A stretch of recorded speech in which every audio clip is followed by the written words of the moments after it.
The foundation of the story of that date, June 12, is set in 1993.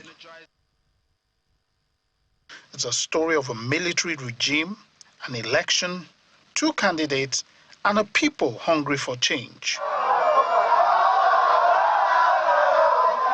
The man who is adjudged to have won that election in 1993 is Chief MKO Abiola. Abiola, as one of the two main candidates, has a larger-than-life image. He was a pillar of sport in Africa. He had the highest number of chieftaincy titles across this country, over 140 of them. He was a business octopus. He was a philanthropist par excellence. In fact, he donated huge sums of money to Nigerian universities at that time. So he already has social capital, which enabled him to have a pan-Nigerian mandate. Because even though the announcement was halted, everyone knew Abiola won that election. It is true that the presidential election was generally seen to be free, fair, and peaceful. However, there was, in fact, a huge array of electoral practices virtually in all the states of the Federation. The election was, however, annulled, a decision that sparked a popular reaction by the public and had a lasting impact. And that drew some indignation, some anger all over the place, that why would they annul a free and fair election? That's how the media came in. I keep telling people I'm not really a politician, but as observers, we got involved. Our own mission was to fight for justice, to ensure that the man who won the election should be allowed to run the country, should be allowed to assume office. It became a national issue because then it came from partisan to issue of democracy against autocracy, against dictatorship. And I think beyond that, it then became a moment of national rebirth.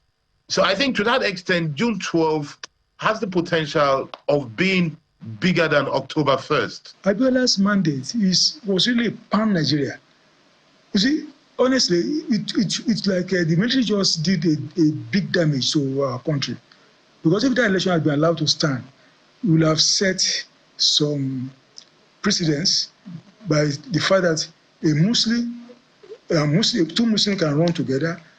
We will have set a precedent that you can say, if we've allowed two Muslims to run together, you can have two Christians also can run together. So religion would have been out of our policies. Decades later, as the nation navigates consecutive years of uninterrupted civil rule, one can ask if the lofty aspiration of the heroes of the June 12 struggle are being realized. I think those ideas were what the present president, what he tried to put together in his own renewed hope agenda. It was not just by accident that you find him picking a Muslim as his running mate, and also now styling his own program as renewed hope agenda. He wanted to show that there was nothing wrong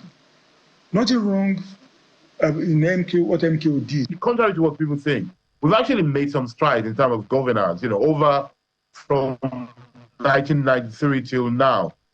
But our democratic institutions, I argue, are still weak. The access to power is still opaque. Godfatherism is still common. Buying of voting is still very much there. The freedom of expression is not at its highest level. And I think we need to learn to differentiate between democratic discourse for institutions from the government of the day. People are asking themselves, is this the democracy we fought for? Is this the democracy that Nigerians died for? Is this the democracy that people were jailed for life for? Is this the governance system is it the best that we have to offer? I'm not saying that we have not made some appreciable progress, but it has been a snail-paced progress compared to the expectations that Nigeria have. With its place firmly etched in Nigeria's political history, June 12 stands as a timeless reminder of passionate democratic struggles and the sacrifices made for freedom. It calls us not only to remember, but to strive continually for better governance. For as is said, Democracy is not a destination, it's a journey. Lanre Lasisi, Channels Television News.